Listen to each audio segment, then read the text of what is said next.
How to use vouchers on Shein. Hello everyone. In this video, I will show you how to use vouchers on Shein. Open your Shein account on your mobile device. Tap on Me from the bottom right corner. Now, tap on Coupons. Here, you will see all your vouchers. Choose the one you want to use. You can also check your used and expired vouchers here. Return to unused and select a voucher. Select the product where you want to apply the voucher.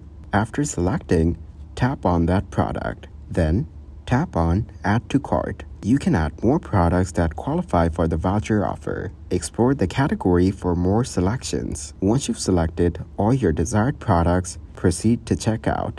During checkout, apply your voucher to place your order. Thank you guys for watching this video. Hope you got some value. Make sure to like the video and subscribe to the channel to get notified of new videos. See you in the next one.